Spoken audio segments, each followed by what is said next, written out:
Hello everyone, Daniel Getman here. Thank you for viewing the Player's Guide to Lords of Lothar. This video it's the first video in the line. It's going to show you how to create a character. Basically, while you're surfing, you can fight monsters, get equipment, loot, buff other players. There's lots and lots of things that you can do. But the first thing you need to do before you do anything is create a character. So once you're logged in, if you click on My Account here and go to My Character, you're going to get this screen here. At first, of course, you haven't created a character yet, so you need to do that. Upgraded members can have four character slots. Free members only get one.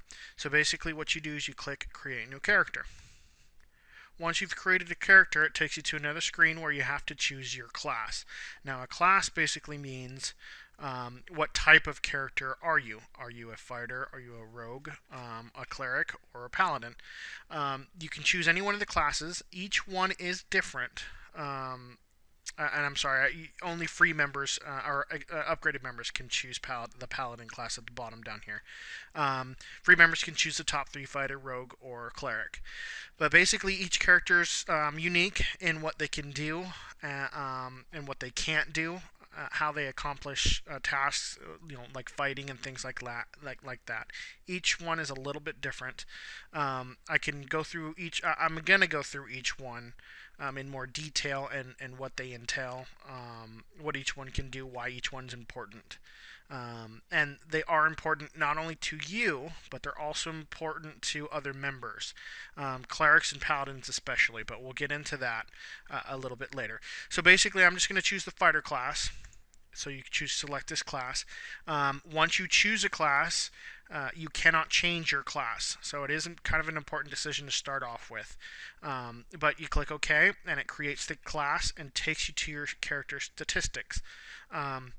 You can also get to this screen if you go to My Account and click Character Statistics or Stats up there. This screen basically shows you what your character is and all the statistics for it. That's why it's called Character Statistics. But basically, on the right-hand side here, you have all of your stats. The left is where all your equipment is, and normally you can click on your equipment here, but since this is a new character, of course, we don't have any equipment. At the bottom are all the different types of currency and things like that. That's down there. So we'll start at the top. Combat stats, the first thing that's listed here is your current level and your current class. So, of course, I'm a level 1 fighter currently. How much XP I currently have. Again, it's a new character, so I only have one.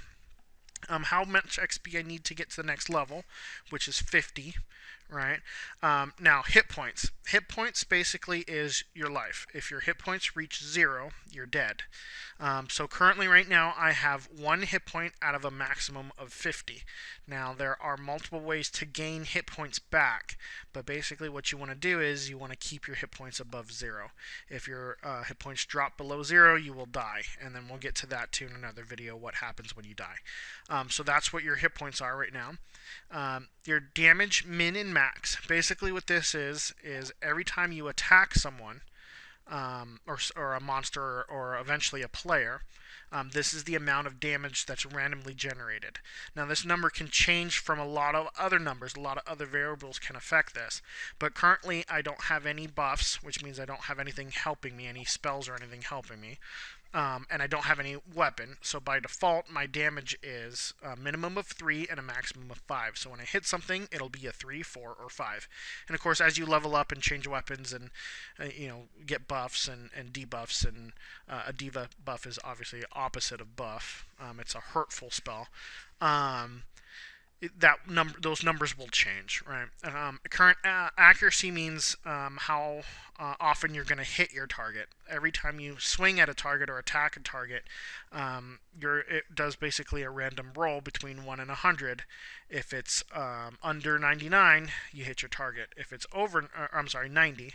If it's under 90, you hit your target. If it's over 90, you'll miss your target. So that's basically just whether or not you actually hit or miss your target. Your armor, as you get armor throughout the game, each armor piece, except for rings and necklaces, add armor. to your character. The higher your armor, the higher your absorption rate is. Now, as a fighter, and I'll go into more about each class in a different video, but your fighters and paladins automatically get a 5% absorption when they, just because of their class. It's a class bonus. But currently, I have 0 armor. That's why it doesn't show a number outside of the brackets here. There's no, I don't have any armor, but my class is granting me 5% absorption.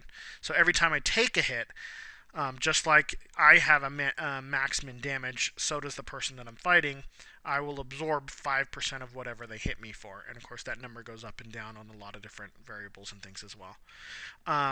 You also get combat bonuses. So, for instance, if I find a sword that gives me plus the damage, that would be displayed here. It shows me how much equipment I'm wearing. That gives me a damage bonus. A loot bonus, whenever you kill something, or there's other ways to get gold as well, but whenever you kill something, you'll get gold. The loot bonus, same thing, whenever you're wearing equipment that increases your loot bonus, you'll get that percentage of whatever loot. So if it was 1% and I got, for instance, 100 gold, I would get 101 gold because I have a 1% loot bonus. The healing bonus really only applies to paladins and clerics. That's how much they heal for. And I'll get into more of that later when I go through the cleric and paladin classes. These are somewhat self-explanatory. Clicks today, how many clicks I did today, how many clicks I did yesterday, what the current surf timer is. Now, what's interesting about Lords of Lothar and the surf timer is the surf timer is different for every single character. Depending on what equipment you wear, there is equipment out there that you can decrease your surf timer. So it's very interesting to realize that every single character, depending on what kind of equipment you want to wear, or what equipment that you find, every character is going to have a different surf timer. Right? If I spend all my time trying to collect up surf timer bonuses, I could decrease my surf timer by quite a bit. So you could do that, or of course, surf ratio, your credits per click. Again, if I can stack my character's equipment, right, if I try and collect all the surf credit bonus equipment, I can increase my credits per click as well, which is really cool. Hit point regen. This basically refers to every time you click or surf a page, you get this amount of hit points back. So right now for this fighter, it's 1 hit point per click. So if I were to go surf and click, one icon and surf 1 page, I would have 2 hit points out of 50, and then so on and so forth. If I click another one, I get 3. Yada yada yada until I hit 50, which is the max. Here are the surf timer bonus percentage and the credit bonus percentage. Right under here is a button to go to my inventory page. I can go there, or I can also get to my inventory by clicking on my equipment at the top. We'll get into that a little bit later. The rest of this, of course, is advertising credits, banner credits, text ads. Potions, high potions, and X potions, we'll get into that. Lockpicks, we'll also get into that in a later video. How much current RPG currency I have, which is nothing. It's a new character, of course. So that'll conclude this character's overview really quick. Check out the other videos for breakdowns of each class, what kind of prize pages you can get, that sort of thing. And I will see you in the other videos.